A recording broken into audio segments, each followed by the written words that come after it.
We're live. Hello. Hello, how are you? I'm very well. How are you? Very well. That's good. Good week? Mm-hmm. Excellent. Hello. It's been a week. It's been a week. Hello, listeners. Hello, everybody. Welcome to another episode. Welcome to another Wednesday evening. Another midweek session. Midweek. Another excuse to smoke a cigar. Burn a cigar and a couple of beers. Yeah.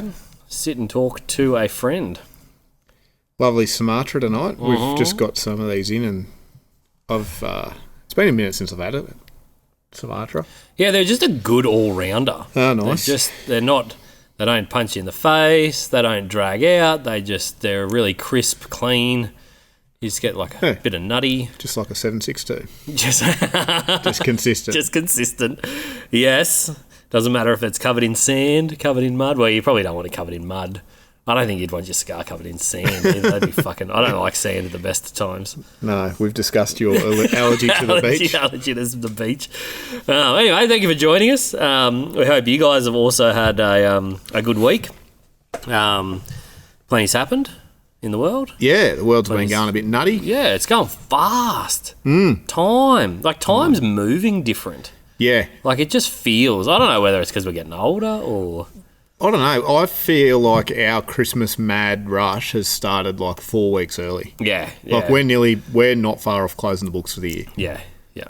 Like we're just... Yeah, you're not the only one I've spoken to that's like that. Whereas last year it was like mid-November, we're like, 2 or 3 weeks, we're done. Yeah. We got to... This is what... Start of November. And we're... Yeah, what are we, the 5th? And it's looking pretty well full. Yeah. Wow. There you go. Well, yeah, by the time you guys listen to this, it will be the 12th. Mm-hmm. But yeah, by then the books probably will be shut. The books will be shut. No more booking into MS Mechanical. No. Yeah, I don't know. It just feels... Yeah, I don't know. Like, quick. We were... obviously working in the shed today, making candles, just for something different. Yeah, just change the day up a bit. Change the day up a bit. And I felt like I was in there for 4 minutes. And all of a sudden, the delivery man was there, and I was unloading a pallet for the afternoon, and then we were loading up, and then, it was like, we got some people that come and help us out, and they normally just come for a couple of hours, and it felt like they just rocked up. And left. Yeah, I had the same thing with one of my workers. He works 7 till 3, and so it's always like, I see him walking out the gate, and I'm like, it's 3 o'clock. Yeah. Today, I was like, early not. And it wasn't like I was flat out running around. It was just, the day just went quick. Yeah, it was just a fast day. Did you see the fucking moon last night? Yeah. Jesus, that was big bright. Boy. Big bright boy. Super moon. Yep. Yeah. It goes in with our chats about the sun and the solar system and all the things. All of the space stuff. All the space stuff. There's a heap of stuff happening with 3i. Well, there's nothing. I don't think there's anything happening with 3i.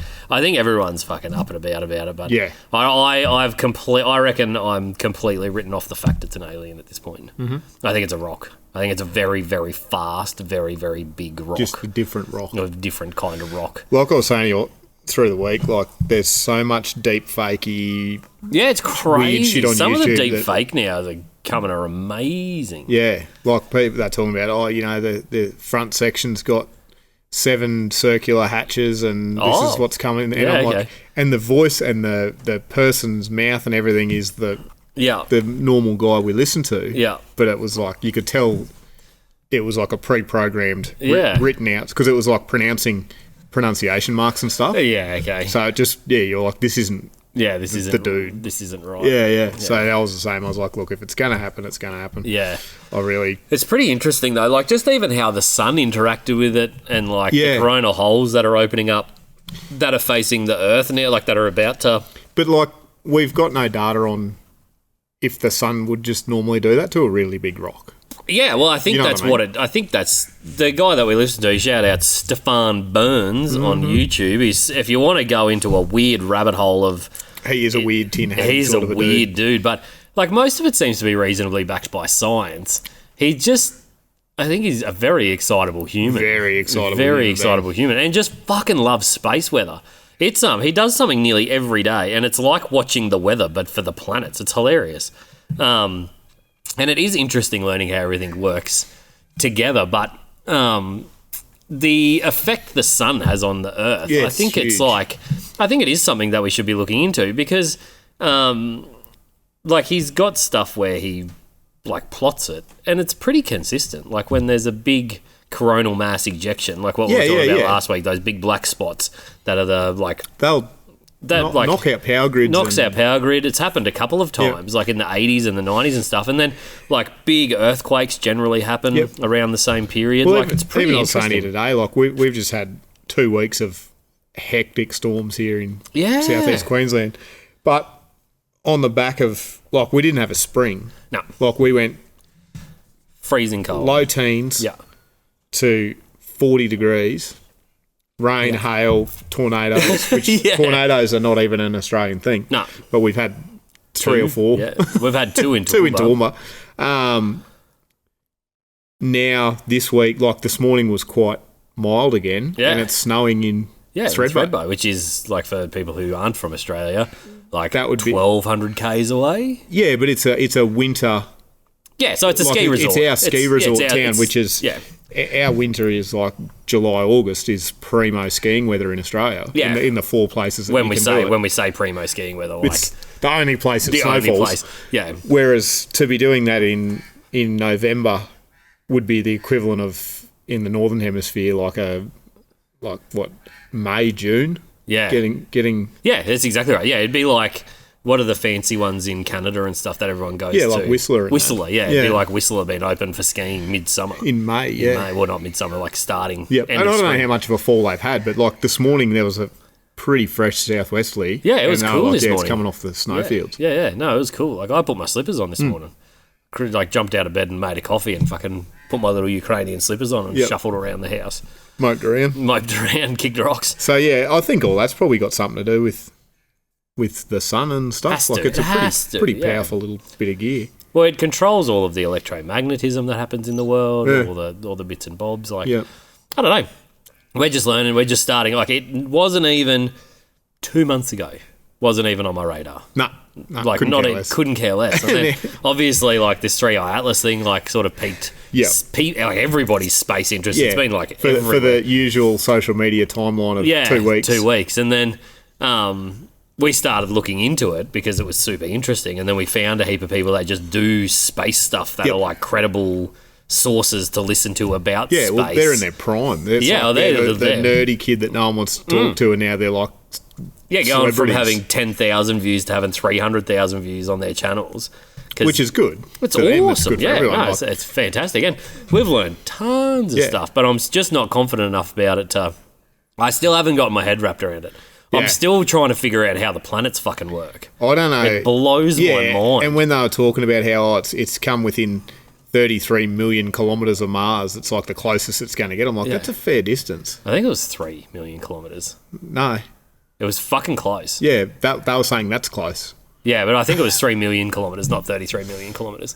I think it was within 3 million kilometres. Yeah, maybe. Yeah. Because what's the moon from here?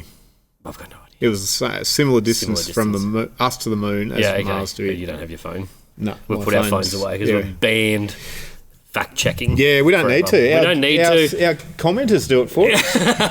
Our brains are as sharp as tacks. I took notes because I really wanted to shout this out. Did you? Yeah. So have we been... Because you've been doing the comment monitoring. Yeah. So Not That Paul corrected me the other day. I was talking about the answering machine that old mate invented. Yeah. And I was just parroting what I'd read on a Reddit thread, and he said, no, what it actually was there was 2 rival funeral homes in a town before automatic directories. Yeah. So you'd have to ring up and say, hey, can you put me through to the funeral home? And the lady working at the exchange was one of the funeral director's wives. So she was just funneling all the calls to him. So the other bloke was like, fuck this. Yeah. And he came up with it wasn't an answering machine, it was the automatic directory where you could just like dial a number. Yeah. So did it for you. So thanks. Oh, that's a way less cool story. Oh, it's still cool, but he just jumped straight in and was like, "Oh, you're talking about this," and I was like, "Yeah, that's probably exactly what I was talking about." Yeah, that's still cool though. Yeah. So shout out to our comments section for. Yeah, it is pretty good. Not that I read a lot of them, but the ones that you throw across to me are pretty good. But it was good to know that the story was semi-factual. Yeah, as factual as it can be, I guess. I wonder if that is What's his? Did he reference his material? No, we don't encourage referencing material around here. We don't want reference material. No, that's super awesome. Keep it up, guys. It's really cool. A lot of the comments. The one comment section I do monitor is the YouTube one. Yep. And we had quite a few people comment on the Glock one. Yeah. It created stirred a few quite pots. the uproar. Yeah. Yes. Quite the melting pot of feelings. Anyway, it's all we love hearing your opinion, and we shout them out. Yeah, we'll keep responding to them if you keep sending them. So no, that was good. Still a good reason to invent that answering server or directory service. I didn't even think that would be that's such a non-issue in our life that if someone wants to reach us, they reach us. There's no intermediate, because that would be a fucking problem there. Can you imagine if just somehow old mate never got the gumption to invent that and we still had directories, but you had big corporates that exist today that helped manage them, what the corruption level would... If someone could stand between you and your customer, that's amazing. It's targeted advertising, which we deal with now anyway in social media, but it was just the first version of targeted advertising. Yeah, someone should have been slipping her a quick one or something getting it. Well, I wonder how often that happened. That must have happened everywhere. All the time. Yeah. It would have been hey, I want to talk to this donkey salesman. He'd be he's out of town, but this one, I know a good one. Yeah, I know a better one. Next street over. Yeah. It's a brother. Yeah, that's right. I didn't. That's not even a. It's such a... I guess it's not even that long ago, but because we never dealt with it, it wasn't even on my radar that people would just not connect them to who they wanted. Yeah. Just to who they wanted to talk to. Yeah. That's hilarious. Yeah, no. So that was... well, I guess back then that was a first world problem. Yeah, I wonder how many people had phones back then. I don't even know when it was. That was the limit of my cross-referencing. That was the whole story. I was I'm just going to... I made sure I wrote down the guy's name this time, so we're one step... Yeah, we're learning. So, yeah. That's good. Pretty glad these arrived when they did, because that fucking plane went down today and it got spicy. It was real hot, real quick. Would have been the plane that there's a lot of people are going to be really missing that freight. Freight. And also the people flying the freight. Yeah, well, true. There's a few people there. They're not really replaceable either. Yeah. But, UPS cargo plane out of Kentucky, which would have been... Well, we know all of our stuff goes Kentucky, Honolulu, Australia. Yeah. So whether it was coming... It could have been going Kentucky to fucking China. I've got no idea, but... Yeah, so it wasn't the Kentucky to Honolulu one. No, it was just at the Kentucky airport. Muhammad Ali Airport or something in Kentucky. Well, that's the airport. I went a bit. I saw Muhammad and I was like, it's bloody one of them. And then I was like, no, it was the Muhammad Ali Airport. And I was like, that's better. That's better. But it went up big. It was 230,000 litres of jet fuel. It must have been taken off then. Yeah, it was just on takeoff. You wouldn't have thought that would have that much fuel landing. Yeah. Well, the video we saw was looked like one engine on fire, and it just sort of barely lifted and just fucking rolled and burnt for... Yeah, it looked like a fairly long... Yeah, chain of destruction behind it. Yeah, what do you call it when it Yeah, I don't know if it just kept tumbled going while it was on fire or what. I don't know. Crazy. Fucking That's wild. A big fireball. Huge fireball. Terrifying. Yeah. I don't think any fire foam is going to fix that. Nah, just let it burn out. Oh, man. No, it's crazy. When that stuff goes bad, it doesn't happen often, does it? Big plane crashes. Yeah, no. They don't happen super frequently, but by golly, when they happen, it's spectacular. I remember watching a C-130 go down at an air show in the US a couple of years ago. Oh, you weren't there? You watched a video? No, I've never been there, luckily. But it, he just turned way too low, and you know what they're like. They look like a whale trying to take off. Yeah. And... it sort of went down behind some trees, and you still just hear that thud, and then that whoomp, and then this huge plume of fire. Yeah, it's pretty spectacular. Yeah, they blow up good. Mass is weird when it hits stuff. Yeah, real weird. Yeah, because they look obviously when you're sitting in a plane, you don't not knocking on the wall and being sturdy plane. No, well, you can't have a nice, heavy, sturdy plane. Because they won't fly, right? But they don't, when they're flying, More what I'm trying to... When they're flying, they don't, like, twist or bend. Like, they look sturdy. Yeah, I don't know, the wings get a fair wobble up when you hit turbulence. Right at the end, they... Yeah. Like, they'll but yeah, the inside's But, like, they don't, like, bow or whatever. Like a tree. Like, when you're looking at a tree in nature, like, they fucking wobble. Yeah. And they're, like, considerably denser than a plane. Yeah. So, like, for them to be as rigid as they are, but when they hit something... They just crumple. Well, they're just a hollow tube. Oh, it's of aluminium. Yeah. It's crazy. Yeah. Yeah, anyway, so... Shout out, I guess, to the family. To the pilots, I guess. But, to their families and stuff. Like, it's terrible, but spectacular to watch. Like, yeah. It's amazing. I watched a video there sometime through the week. I was watching some engineering stuff, and they were talking about when they were trying to, during World War II, with all the fighter planes. Yeah. And they were trying to work out, they had, like, diagrams of, like, a Spitfire and all, like, little red X's where all the bullet holes were. And they were like, oh... You know, the engineers took months, and they kept losing planes. Yeah. And eventually, I can't remember, they got a team in, and they were like, we're putting armour in the wrong spot. So they all the data they're getting is from the planes that return. Oh, so, yeah. And it's like a thing with any business. Yeah, but it was like, right. we're focusing on the opposite end of the problem. Yeah, that's because, yes, this plane's wings are full of bullet holes, so they were like, quick, put more armour on the wings. Yeah. But it was like, no, it can get back. With holes, It's the ones that come back wherever there aren't bullet holes. Yeah, that's where we need to focus on, because that's the ones, they're obviously getting hit there and going down. Yeah, that's true too, yeah. And so that became a whole thing in engineering school then, was like, focus on... Not where the bullet holes are. Yeah, where the bullet holes aren't. Because where the bullet holes aren't is where the planes aren't. Which makes perfect sense. Yeah, when you think about it. When you're in the heat of the moment, in the middle of World War II, trying to figure out how to save pilots' lives. Planes in the air. You're probably not thinking about where the bullet holes are. No, they were just like bringing them back in, even the bombers, and they're going, right, well, there's a heap of bullets on that from engine 2 outwards, so let's armour that up. And then it was like, no, lost another one. Yeah.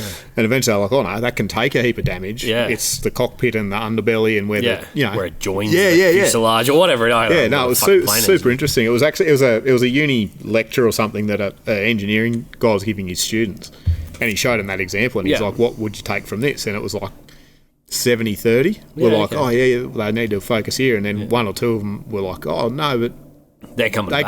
They're all right. They're all right. Yeah, they're the good ones. Yeah. But it's like on the Spitfire topic, it took them forever, and I don't think they can still do it repeatedly, get the machine guns to fire through the props. Oh, the repeater. Yeah. It's very, very hard to engineer. Yeah, they're still trying to figure out how they did it on the fly in sheds, because they're just like, it's quite a...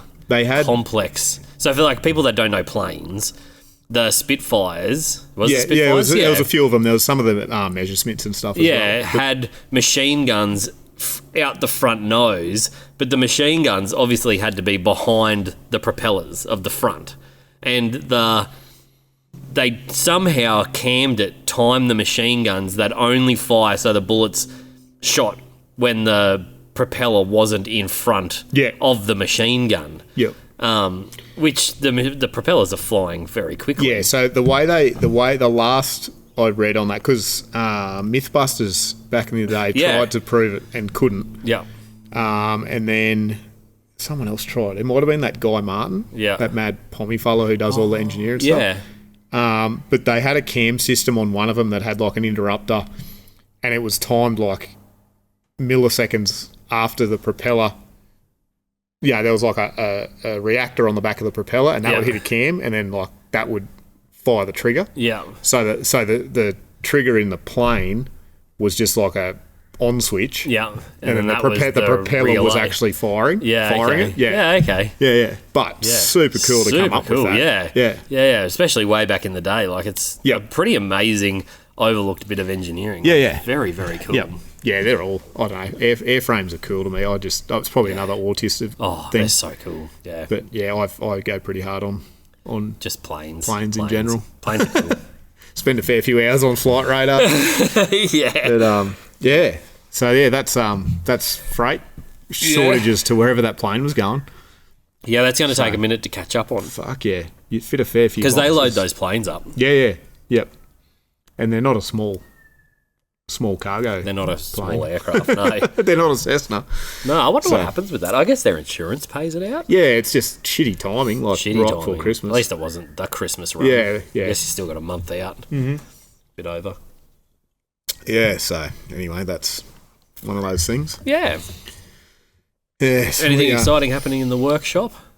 Not in the workshop, mate. I've been stuck on electrical for 4 days. Yeah, you do look like an auto electric here, mate, now. just diagnosing faults. Yeah. It's like my multimeter is just running hot. I enjoy it. Like, it's one of my favourite things to do is diagnose, but it's so time consuming. Yeah. And you just sink hours into something and you'll follow a path and it might take 4 hours and you get to the end of the path, you go, we're on something here, and then no, it was all good on the next. Like, it's just, yeah, it's good. It's rewarding when it works. Yeah. It's not reward. It's very opposite of rewarding when it doesn't work. The opposite of rewarding. So, yeah. But no, the work's just been work again. Yep. Like, it's No, all good. Nothing really different there. Yeah.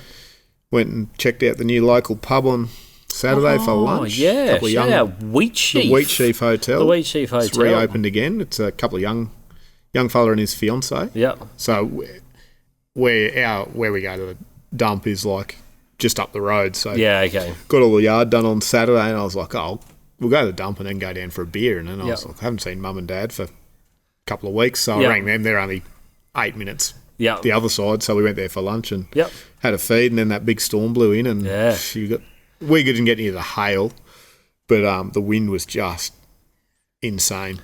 Yeah, the storms have been next level. They had a heap of chairs and tables out on the front veranda, and I was like, do you want to hand it? It was only like the public and his wife and 4 pensioners at a table and us, and I was like, do you just want to hand it, like bring them in, because they're going to end up on the highway. Yeah. And he goes, oh, that'd be good. Anyway, I went to push the door open just to go out, and I couldn't even, I'm looking at the top and bottom of the door for the locks. The locks. And I could not open it. Wow. It was that strong. It was like, that's scary strong. Yeah, so I waited for like a gust and then got out there, and I was like, don't let that door shut. Tethered yourself to the building. And see a little strickland flying down the paddock. And it blew for rained and wind for probably 15 minutes. Yeah. And then that was the end of it. Yeah, it's crazy. Sort of kept going, destroyed a heap of shit either side of us. Yeah. But yeah. Well, that building's been there for a long time. Oh, I was saying to the public, and back when we were like young, like 16, 17, 18, the publican there was really good, and he'd actually leave the kitchen open for us. Yeah. Like, we'd go down Friday afternoon. Was this like a hint to him how to be like... No, I was just saying to him, like, this is back in the day. I said, mate, this was a good little pub back in the day. And so his thing was he'd rather... So we could rock up there. We'd rock up at like 7 o'clock Friday night. They didn't do meals then. It was just a pub.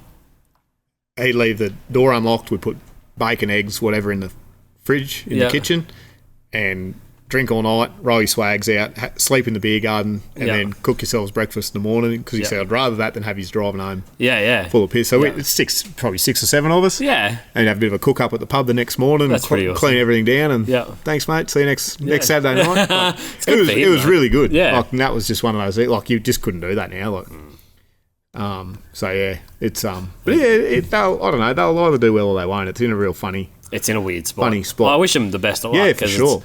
It's hard to run any hospitality currently. Yep. It's a very weird time to be running. Yeah. That sort of thing in Australia. So.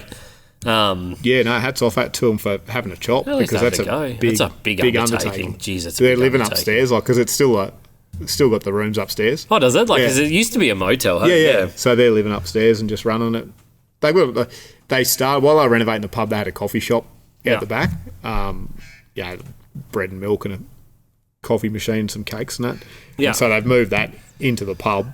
Yeah. And so it's open like from morning. So people call in on the little schools just down the highway a bit further. So they get a bit of extra revenue from that. But I think I don't know. I hope they go all right. I hope they go good. It's good to see these old pubs getting up and about again, because it's the second or third sort of old pub that's fired back up again recently. Around this area anyway. So it's good to see them sort of getting back. I guess the population's probably growing. Yeah, it is, and it's probably there's more people I guess. Like, it's not just the same old 3 families that are there every single... Yeah, because Greenmount's pretty big now. It is, Like, realistically, it's pretty big. And, like, Allara's big. Yeah. So, it's like, there's a lot of traffic on that highway. There's even... so just past that pub a bit further, they've subdivided a heap up in there. And there's a lot of young families that want that out-of-town experience, but only want to be 20 minutes out of town. Yeah, okay. So they got like a 5-acre block, house and a shed, and the pub's close enough they could duck down there for tea. And so it might go really, really well. I hope it does. It needs to be more of those little joints coming back. And privately owned. So I don't know what it's like globally or like in America or whatever. But there's I don't know if it's a problem. I don't know. It's a weird thing that's happening to Australian pubs. There's a very, very, very large conglomerate in Australia that own a lot of stuff. Yeah. Grocery, bottle-o, lots of stuff. Yep. And they've started buying pubs. Yeah. And now, I can't remember what the percentage of it is, but it's a really high percentage of pubs are now owned by this one conglomerate. Yep. Which means they control the pricing, everything. Yeah, so they supply their own food and booze. Yeah. So because they supply so much booze to themselves, they get booze significantly cheaper from the breweries. So their schooners are cheaper. Their meals are of varying quality. Yep. But they're cheaper. Yes. And there's still privately owned pubs in Toowoomba and around the place.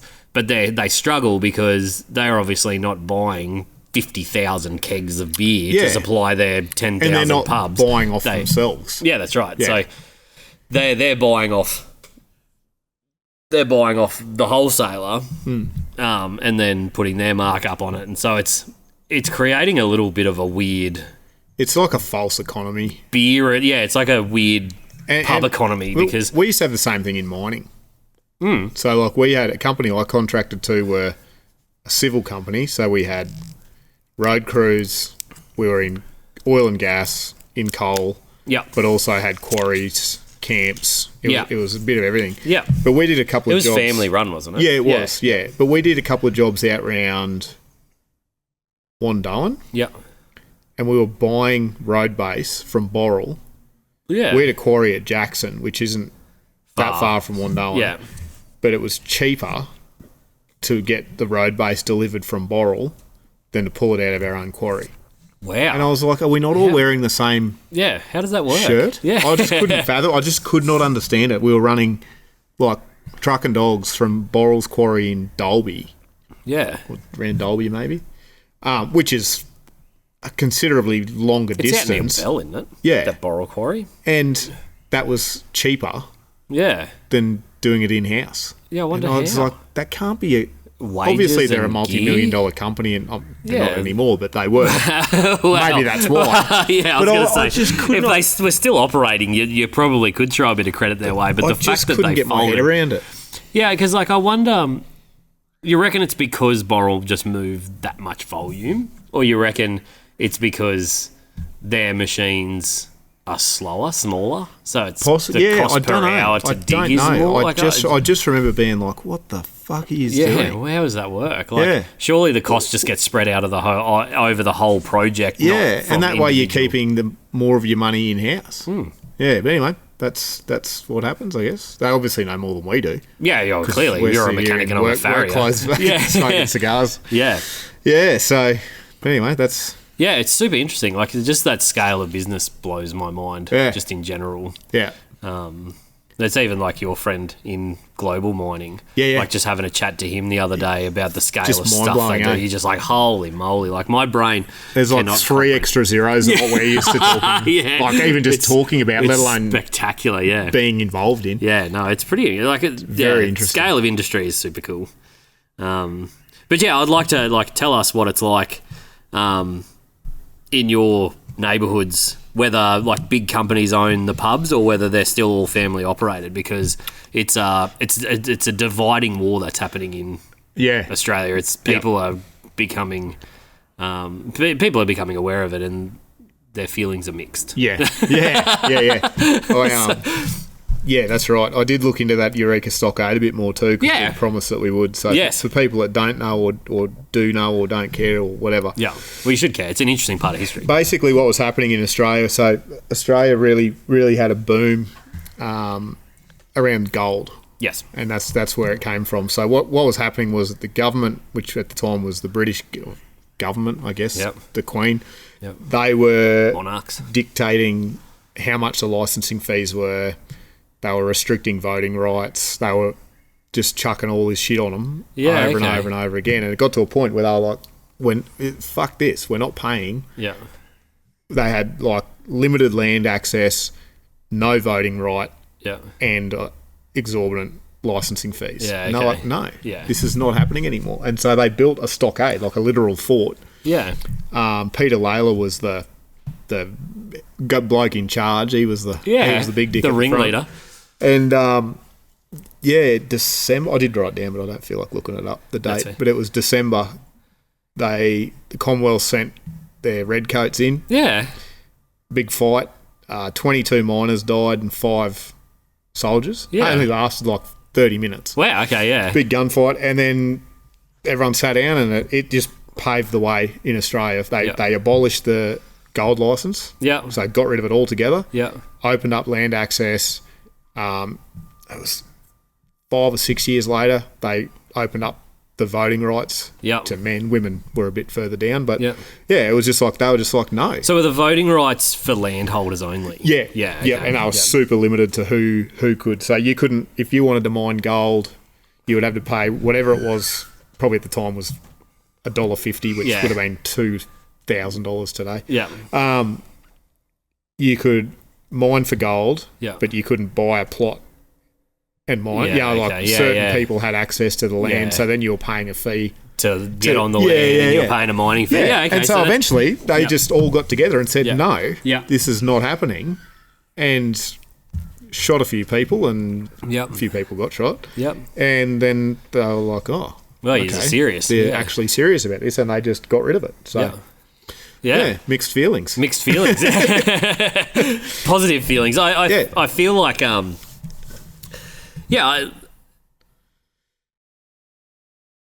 do you say this? We can edit if we have to. No. I refuse to edit this podcast, and we shouldn't censor what we editing say. Should not be a thing. Editing or censoring our thoughts shouldn't be a thing. I think, like we said in the last podcast, people are so unbelievably divided now, it's very hard to accomplish a common goal. Yeah. And I feel like history is starting to repeat itself a bit. Yeah.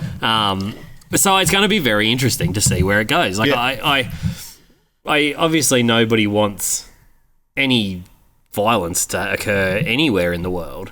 But like if you start looking at places like the UK and Ireland, even some places in America now, like I was listening to a podcast the other day, because once again, for people that don't understand Australian culture all that much, Australia is huge and we have lots of different states, but it's all ruled by the federal government, and there's only like so much wiggle room each state has to make its own rules. So taxes are set, like road rules are set, cars, trucks, like all, like most things, schooling, education, like it's... Yeah, there's some parts that are like standard, like that are just part of the curriculum, and then depending on what state you're in, there's a bit of wonkiness with like the year 12 exams and stuff, like how they like group students together with their scores.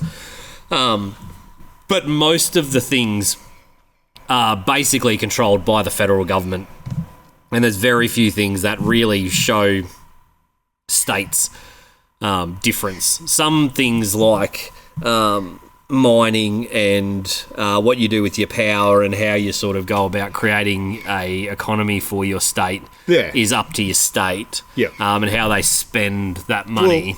But then on the other hand, I suppose, like weapons licensing, tobacco licensing, a lot of that is very much state by state. Health, which is a weird one. All the hospitals and that are all managed state by state basis.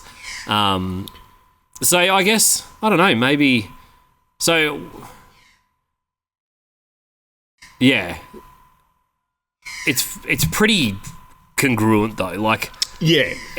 There's differences, but they're not... You can work around them. They're not fundamental differences. It's not like America where...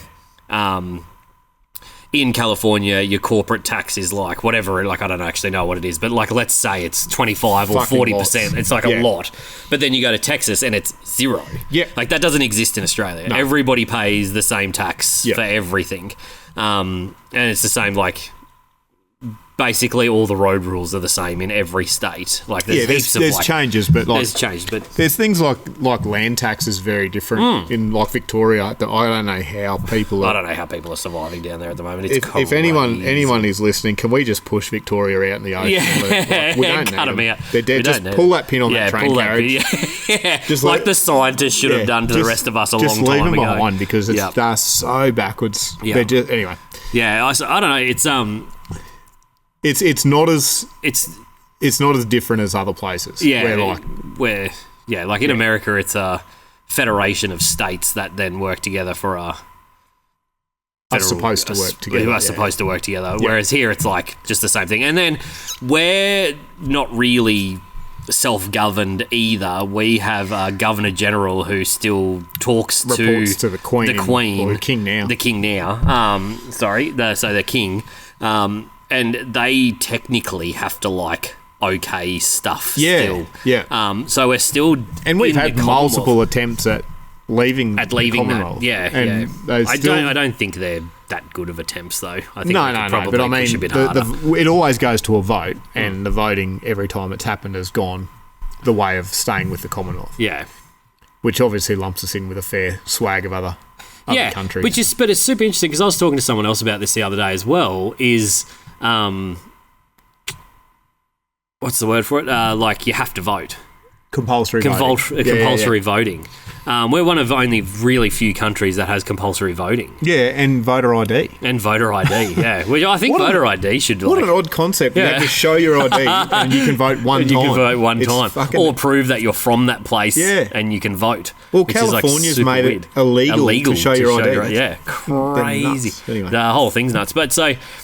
we have compulsory voting here, which means you get fined money. They will send you a fine in the mail if you don't show up and enroll. Like every time, to put it on the stage for everyone who's overseas, it's a super weird thing that happens here. Basically, every school opens up as a voting place, and they've got volunteers that sit there with a great big book from that suburb or that, what do they call it? Like electoral. Yeah, your electorate. Your electorate.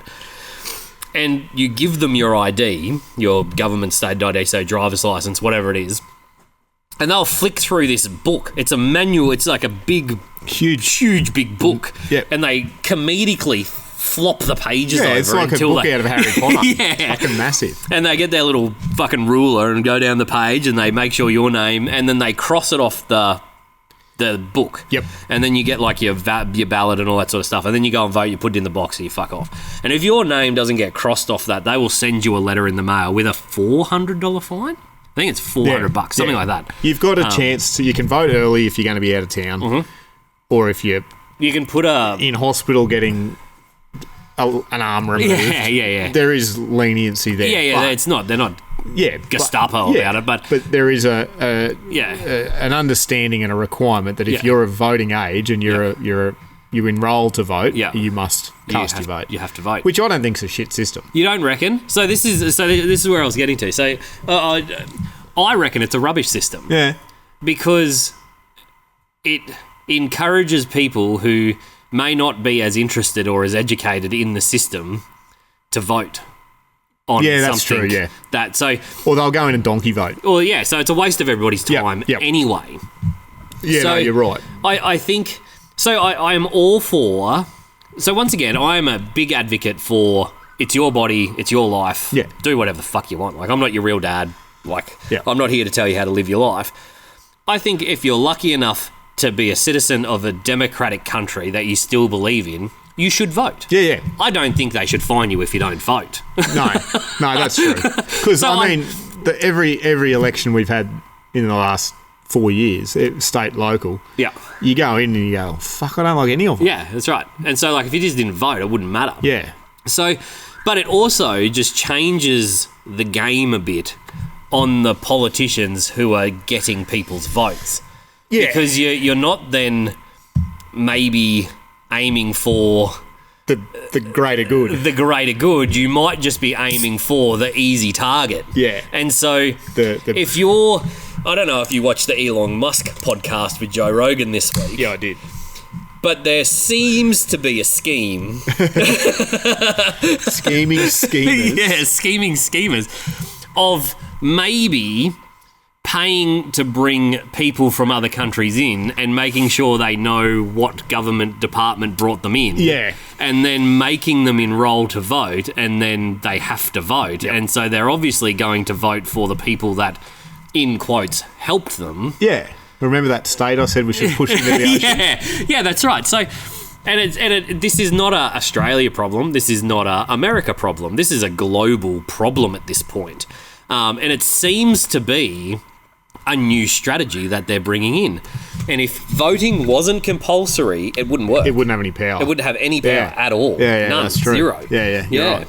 And so that's why I don't understand how it works in America. But I guess they're it's a weird... and I don't even pretend to understand their system. Our system is weird enough. don't even understand their units of measurement, let alone their voting system. Yeah, we're learning that from the comments section. You weirdos. You weirdos. Just move to metric. It's better. In every way. You can just move decimal places and it works every time. No. Anyway, so our voting system here is a reasonably unique system. And it's evolved over the period of time, and there's a couple of really good people who explain it. But basically what happens is there's 4 big parties. So you've got the Greens, you've got One Nation, which are changing their name apparently, then you've got Labor and Liberal. Yep. And so they're the 4 major parties that make up all of the seats in our upper house. Yep. And there are little tiny parties under independents. They're like independents and stuff, but they're paid for by the big 4. Yeah, it's a preferential voting system. Yeah. So that's what it's called. There's a preferential voting system. So if you vote for little independent A in our precinct, but he doesn't go in, your votes don't disappear. No, they get... Your votes get pushed to the party that he's representing. Yeah, that's right. Which is a really bizarre system. So your votes never disappear, which means that they stack up. By the time that all the little people who were never going to get a seat in the first place are all out, but their vote goes into the 4 major parties, and it's a little bit wonky here because they technically don't have to tell you who their major party that backs them is. No, they don't. So there was a few independents in our last that were... In our local one. Yeah. That everyone was surprised about who they actually were paid for and who their vote went to once it left, which makes a really bizarre system. So not only do we have very high up politicians that are getting influenced by external sources, now we have little tiny politicians being influenced by the big politicians who are getting... And so it's becoming very murky here. And I think that's what makes... I keep gapping on the word.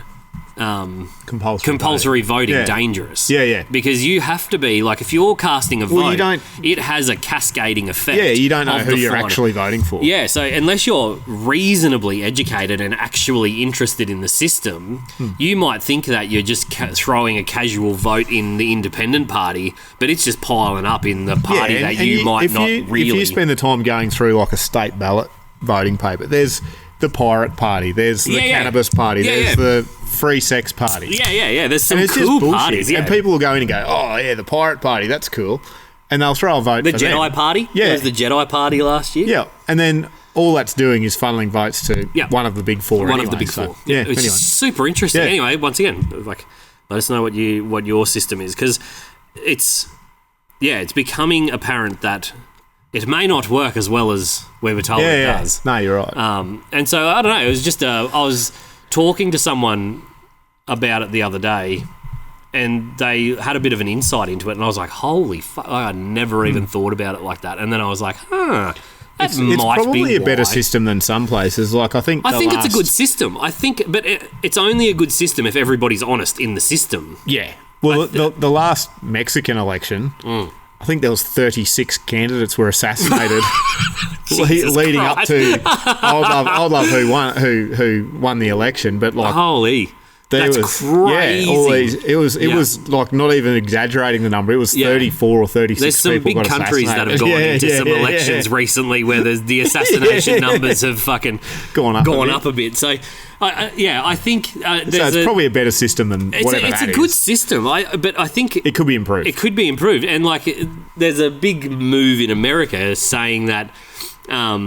Their politicians should have to wear NASCAR jackets. So they should have to wear whoever's sponsoring them, whoever's throwing the money in, they have to put it on their jacket so everybody can see who your sponsors are. I reckon that would work pretty well in Australia too, because you could have the major sponsor on the back, like, the Greens or fucking whatever, and then on the front you could have... That'd be so good. You'd have these fucking Greens people with like Santos and like coal companies and shit. Big coal companies. That's a good idea. I reckon we just should push that a bit more and really try and get them to just tell us who's giving it. And it's how the system works. I'm not saying it's a bad part of our system that they raise funds and they use that for campaigning and they do all that sort of stuff. That's perfectly fine. But you just have to tell me who's paying. That's all I want to know. I don't care how much they're paying you. I don't care what they're like. I just want to see their name on your jacket. That's it. Yeah.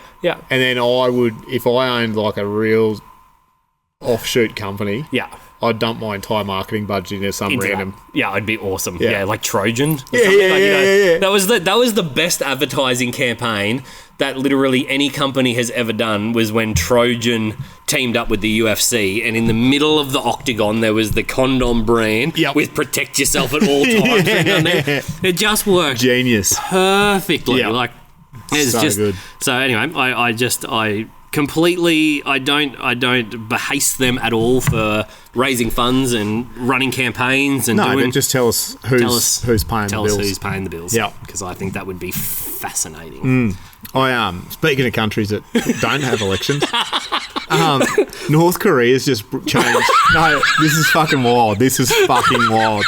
North Korea. So if you commit suicide in North Korea, your family is charged with treason.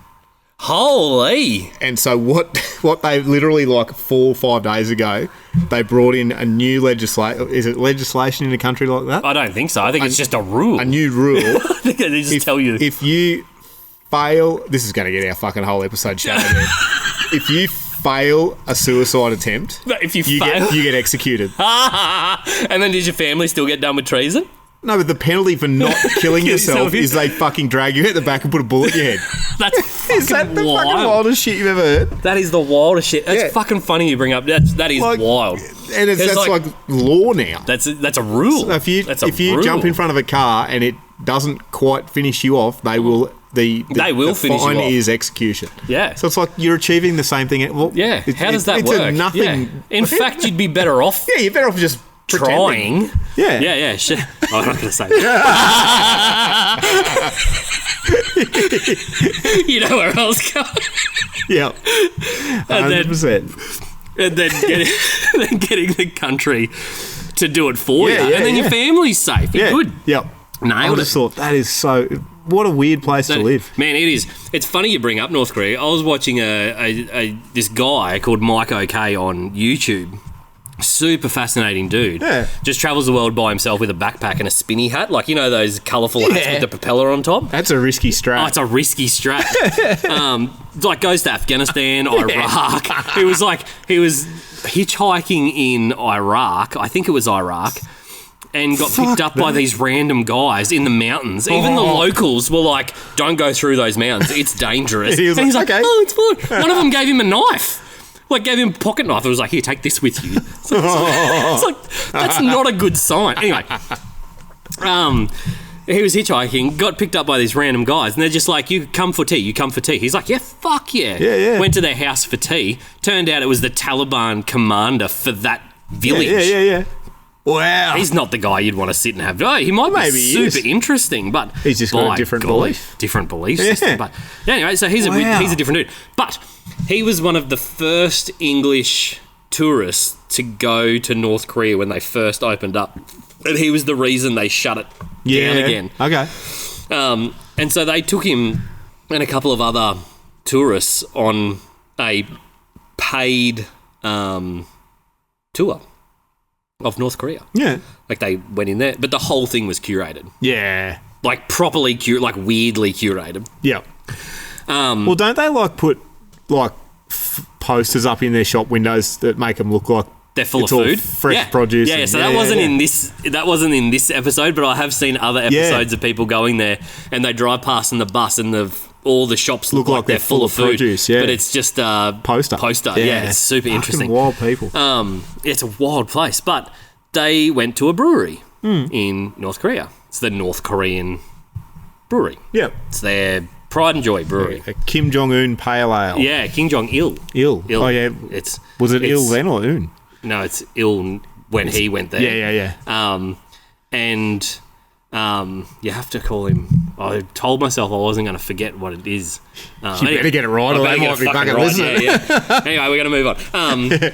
They showed him the brewery, and they were like super proud of it. And his first comment was like, "Where are all the workers? The whole thing was shut down."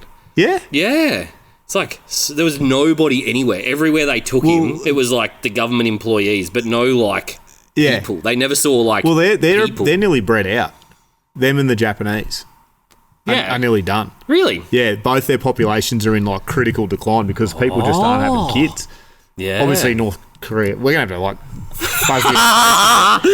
North Korea, obviously, it's not the ideal place to bring up children, like raise children, but like Japan is a massive push, and I believe it'll start showing up more around the world, but it's already showing up here. But like it's in a bad way. They've got 3 generations left and they're fucking done because women are out joining the workforce and they want a career, and then it's like, well, it's one or the other. It's super expensive to own a place. And so because they have that really weird, is it the company man culture? Is it called the company man culture in Japan, where they like go to work super early, work really late, go to the pubs, go home, pass out, wake up really, and that's like that's their culture. Like that's all they do. It's super wild. But yeah, they're like desperately trying to promote breeding families because it's just going to be no more Japanese people and no more more Korean people. No more Korean. Well, I think South Korea's going pretty good. They're shipping them on. Their economy's like killer. They have like, what is it, like 3 of the biggest 5 tech companies or something in South like Korea. It's fucking massive. Kia, Hyundai and all that. Like South Korea is going a powerhouse. So it was just an interesting thing. Like that, the Japanese are very much a very, very old population. Yeah. Wow, that's crazy. Yeah, because I knew that they were talking about that a while ago, but I never knew that obviously it doesn't. That's not the kind of thing that course corrects super fast, is it? No. That's a big that's a cultural course correction. Yeah. Because it's going to happen here. Like, we're not the only ones our age not having kids. No way. Like, it's a pretty... Whereas, we would have been weirdos back in the day. Yep. Like, people would have been like, oh, what's wrong with you guys? Even us having 2 kids. Yeah. Like, we're not... Yeah, but you live in, like, the fertile crescent of Toowoomba. Wairema people breed out of control. Oh, and so our genetics, I don't think... I'm pretty sure we just washed our underwear together. That's that happened. The Strickland genetics is strong. But, like... I've talked to people that are like, we would have tried to have a 3rd or a 4th kid, but we just can't afford it. It's too expensive to rate. And then other people, got another mate who's, I think he's on his 4th. Some people just fucking... But he was like, just fucking make it work. Yeah. Like and good on him. Like, he's like, it'll be all right. Like, fucking plenty of other people had big families before. It'll be fine. I've got we lost contact a long time ago, but when I was still in contact with him, he had like 4 kids and he was punching more out. Like, he was still keen. Yeah. We know a couple of people that are still punching out 100%. a heap of kids. But then I also know a lot of people that are like, well, they want to focus on a career and build themselves up, and it's very, very hard in I think any job. Well, it comes into such a factor in our lives because of the businesses we run and just how we run our businesses, that it affects your borrowing capacity. Of course, so if you want to keep growing your company, having a dependent really impacts that. Yep. And that was a consideration that we had to make a while ago. Yep. So yeah, it's plus it's much more fun practicing than.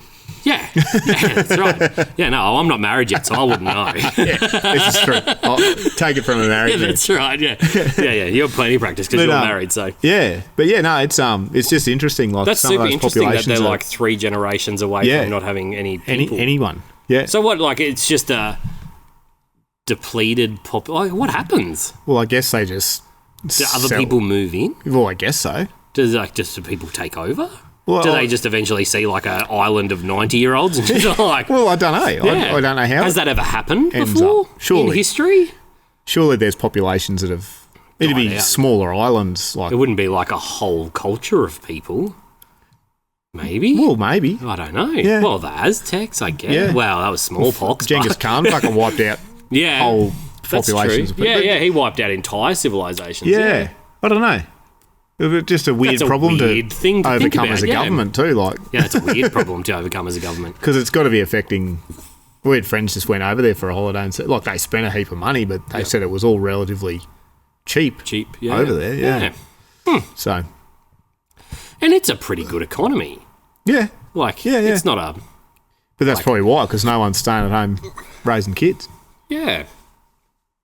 Because it's not. You would think it would be as expensive as any other first world country because it's like real first world. Like it's arguably in places, yeah. Well, in like the big cities. Yeah. 100%. Like, but it's arguably more advanced than we are. Oh, light years ahead. Yeah. So you'd think that it would be more expensive to go to Japan than less expensive to go. It's weird. It's a weird problem. It is a weird problem to have. So. But anyway, that was my only other note was the Korean. Yeah, that's super cool. Yeah, the North Korea. That's a weird story. All in all, that whole history of North Korea's been weird. Yeah. Yep. Anyway, we definitely don't need to dive down that not rabbit this time, hole. not in this economy. not in this economy. Nobody can afford that in this economy. The talking about the Elon Musk podcast on Rogan this week. That Raptor 4 engine that they're bringing out. Yeah. That is fucking cool. It's going to boogie. Oh, that is so cool. Now, tinfoil hat time, all right? I'm going to make a couple. We're going to actually be wearing tinfoil hats next time. We have to. We'll make Garrison branded tinfoil hats. There's actually some Garrison branded stuff coming out soon. We've been saying that for 2 episodes, but we actually sat down and worked on it today. Yeah, we did. We got one step closer to the edge.